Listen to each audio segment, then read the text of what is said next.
shit handed to them. You know, we could say, "Oh, this generation, man, these young kids, man." Like, no, like we were those kids. Like everybody does. If you could have it handed to you when you're, 18, like you would, if somebody could just be like, "Here's your master's and all the information you would have learned in college and a degree and blah blah blah," you'd be like, "All right, cool, yeah, I'll take it." But it's like it's the experience, man. Like you got to put in the work. You have to earn it. You have to make it your life. The first thing I'll say is before honestly really moving on to anything else in your life, as far as any passion. So if we're talking about music, let's use that as an example. But at the end of the day, we're talking about creativity. We're talking about life. We're talking about dreams and goals, right? So utterly commit yourself to this one thing before moving on. So I've been doing music for 17 years, and it's only now that I am moving on to film and different things like that, while still doing music because I love it, because I'm an addict. Um, and what I would say is like make it your everything. Like don't be, and I'm still a student. I think I know a lot about hip hop and music in general, but it's like, dude, I'm still learning all the time.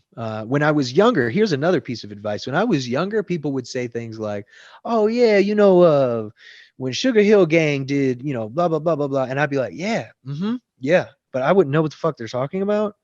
I was scared because also when you're a kid and you don't know something, you don't know the newest thing in pop culture, or you didn't see a movie and all your friends are talking about it, and they're like, "Oh, you fucking idiot, you don't know about," and it's like this thing that's kind of ingrained in us. No, ask questions, because it is better to ask a question and learn something. Like only an asshole is going to make you feel bad about asking a question and learning something that you didn't know. And let's be honest, if it's an asshole who's trying to teach you the lesson, well, fuck that guy. Like you don't even want to be around this person. You want to be around someone you can ask. And I did my best to surround myself by people like that. Um, Everything, like literally make it your everything. I would wake up and think of raps and ideas. I would wake up and record.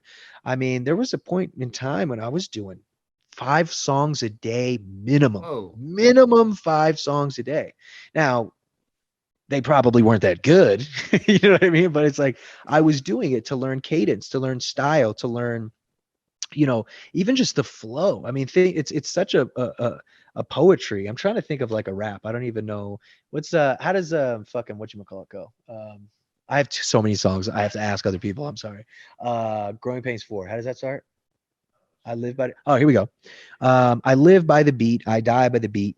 Since 1990, I live by the beat. I die by the beat, like MPC Akai, who I name William after because I get bills from these beats. So that right there, right, is extremely intricate. And what I'm saying, so I live by the beat, I die by the beat like 1990.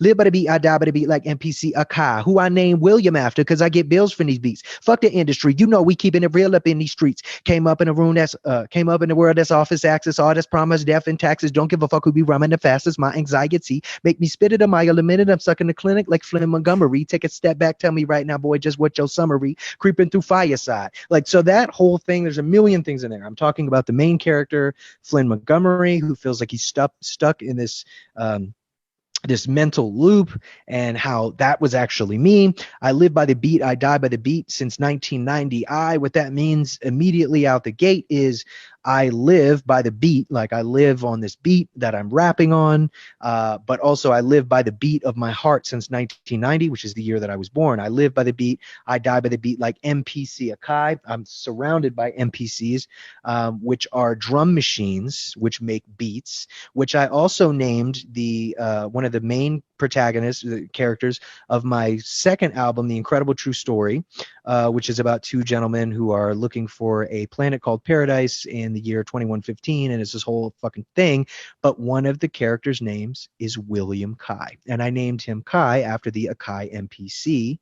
And also the play of words. I live by the beat, I die by the beat, like MPC Akai, who I named William after because I get bills from these beats.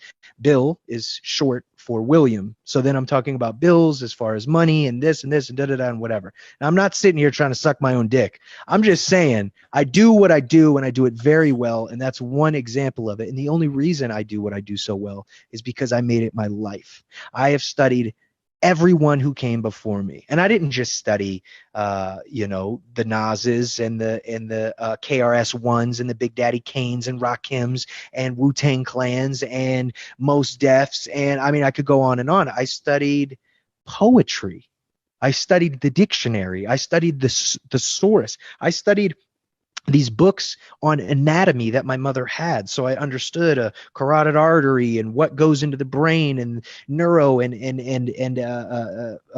the just our entire system and literally where organs are in the body. So it's like if I wanted to do some play on words about a hit, or how that would spread through your system like a disease or this or that, how long would it take, how this other, I soaked up every piece of information that I could so that I could be better at what I wanted to do. And if you are not prepared to wake up every day to, in many ways, kind of like fuck your life up, turn down dates and hanging out with friends and all these things, then don't do it.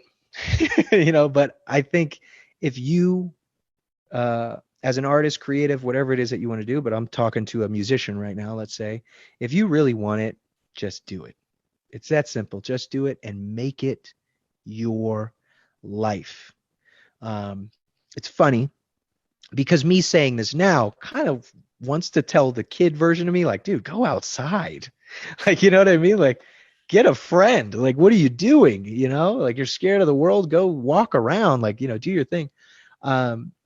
But the fact of the matter is that's bullshit. Anybody who's a genius at what they do or amazing at what they do has sacrificed a large part of their social life, emotional life, mental health, honestly, to reach that level. And if you want it and you do it right, it can be worth it. It can. So it's just if you want that life or not.